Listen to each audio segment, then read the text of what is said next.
Bonjour, merci d'être avec nous sur Cluster News, il est 15 h, les titres de l'actualité.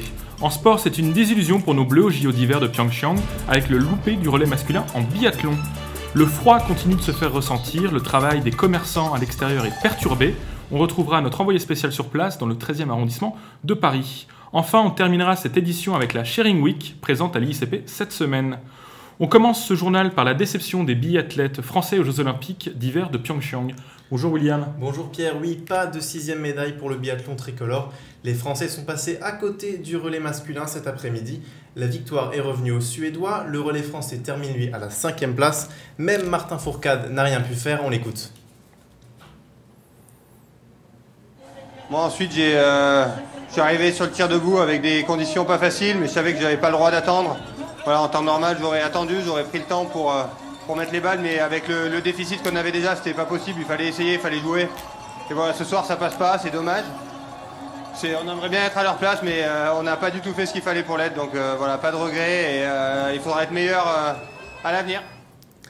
Voilà le total de médailles qui reste bloqué à 15 pour la France, qui égale le record de Sochi il y a 4 ans. Et ça va être difficile de faire mieux, Pierre. Il reste 2 jours d'épreuve et les chances de médaille française sont assez minces. Merci William. On vous retrouvera en fin d'édition pour la suite des informations sportives de la journée avec du football et du rugby.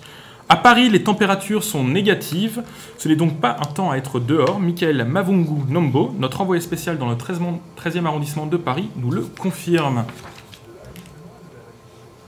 Oui Pierre, alors vous voyez la vague Moscou-Paris est vraiment arrivée en France et moi j'ai oublié mes gants Pierre et le froid me brûle les mains.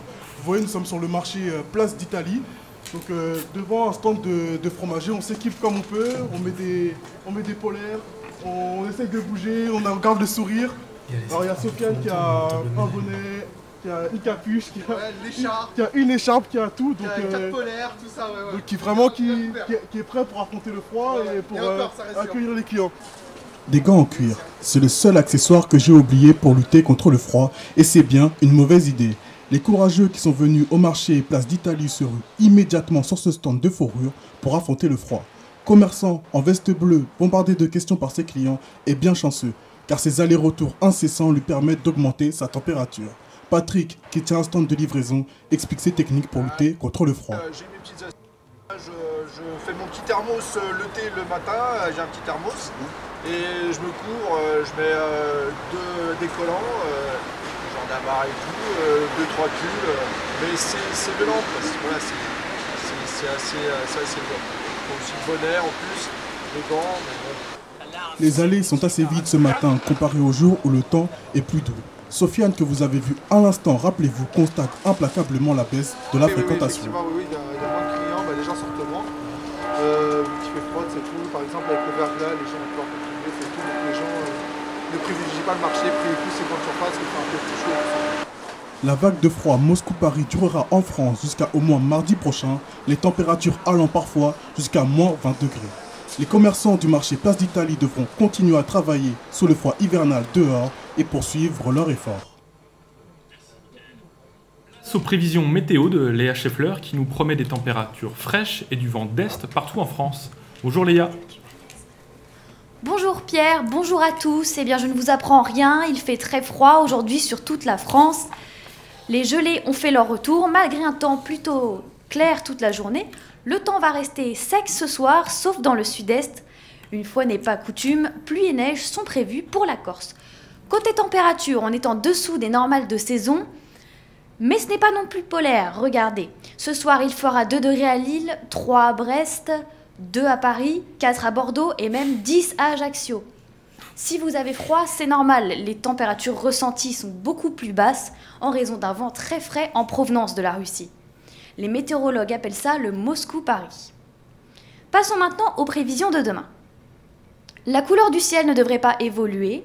Les conditions restent dégagées et ensoleillées au nord de la Loire et près des côtes atlantiques, et toujours des nuages et de la pluie dans le sud-est, même vous le voyez à Bordeaux et à Aurillac. Quant aux températures, elles sont en hausse. 4 degrés à Lille, 7 à Brest, 6 à Paris, 4 à Strasbourg, 7 à Bordeaux et 10 à Montpellier. Mais méfiance, le phénomène Moscou-Paris devrait durer jusqu'à la semaine prochaine. Alors couvrez-vous bien. Merci Léa, on va tâcher de suivre vos conseils. Le gouvernement dévoile son plan de lutte contre la radicalisation. Ce matin, le Premier ministre Édouard Philippe a détaillé les mesures phares. Parmi elles, l'isolement des détenus radicalisés, presque 1200, et la création de 1500 places supplémentaires en prison. Rebondissement dans l'héritage Hallyday, Jean Reno a démenti les propos qu'on lui avait attribués. Dans ce communiqué, il prenait la défense de la veuve face aux enfants Laura et David. Presque 3 mois après son décès, Johnny continue de faire parler de lui. La 55e édition du Salon international de l'agriculture démarre demain au Parc des expositions de la Porte de Versailles. Le département de la Lozère est mis à l'honneur et comme chaque année, le salon a son égérie, portrait d'une star par Léa Scheffler. Elle s'appelle Haute, elle n'a que 6 ans et c'est déjà une reine de beauté. C'est elle l'égérie du Salon de l'agriculture 2018. Hier, elle a quitté son Aubrac natal pour Paris, elle a fait son entrée au Parc des expositions sous le crépitement des flashs. Haute a grandi à l'Ailleul dans l'Aveyron.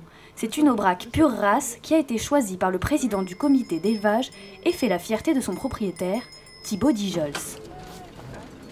C'est une fierté d'avoir été sélectionné et notamment d'avoir la vache égérie parce que ça n'arrivera pas de suite, c'est une aventure unique. Il faut qu'elle ait toutes les caractéristiques de la race. Il faut donc toutes les extrémités noires, la pointe des cornes, le museau, les sabots, le bout de la queue. Et un gabarit modéré, une couleur formante, ainsi qu'aussi il faut qu'elle soit accompagnée de son pivot parce que c'est inconcevable une vache de race Aubrac sans son pivot. Comme tous les ans, de nombreux autres animaux seront présentés.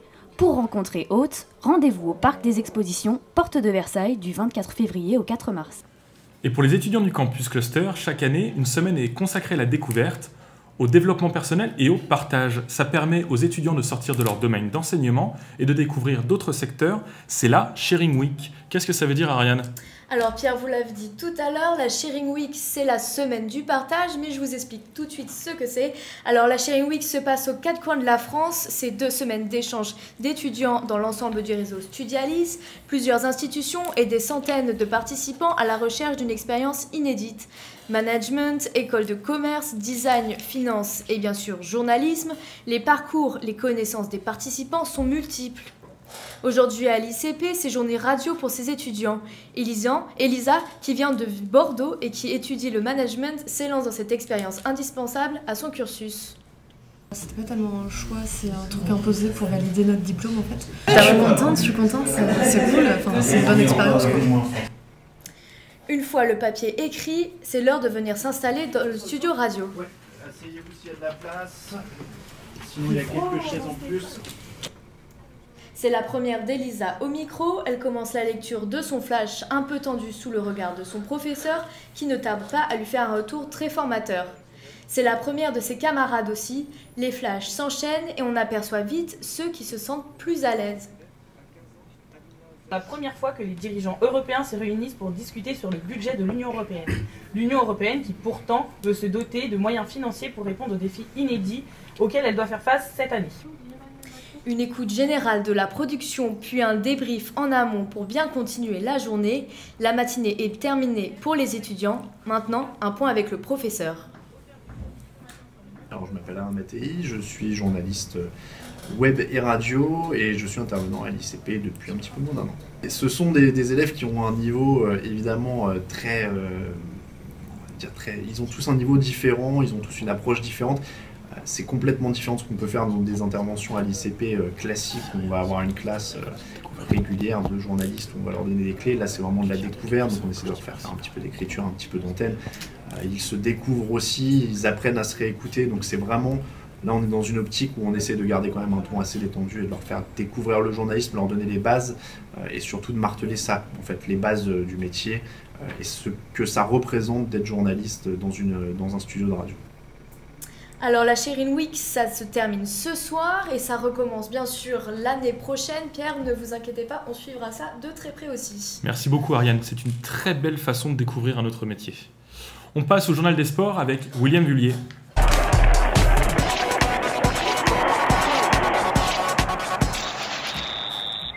On a parlé de français au JO d'hiver, mais ce n'est pas la seule information de la journée. En sport, on connaît désormais le tirage des 8e de finale de la Ligue Europa.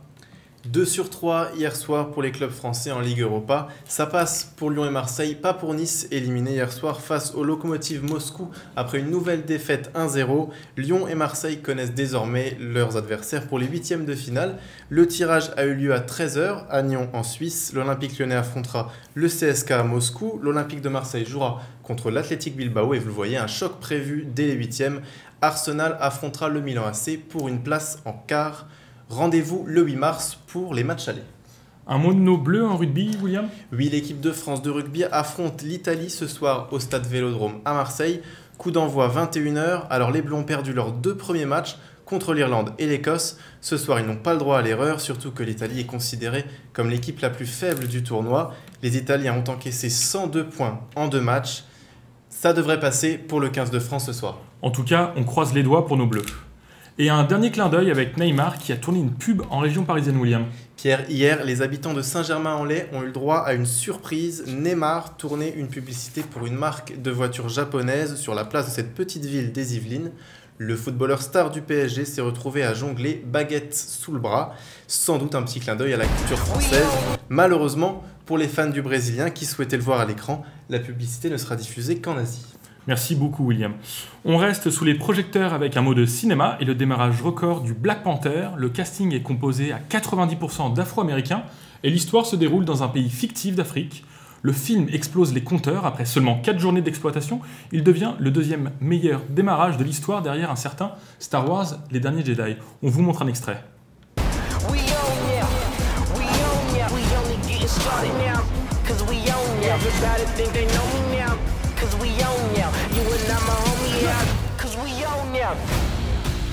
J'ai attendu ce jour toute ma vie. Le monde va pouvoir renaître quand je l'aurai réduit en cendres. Ce qui nous arrive maintenant détermine ce qui arrivera. Pour l'avoir vu, je vous conseille d'y aller. C'est la fin de ce journal, merci de nous avoir suivis. Vous pouvez retrouver cette édition en podcast sur le site clusternews.fr. Bon week-end à vous.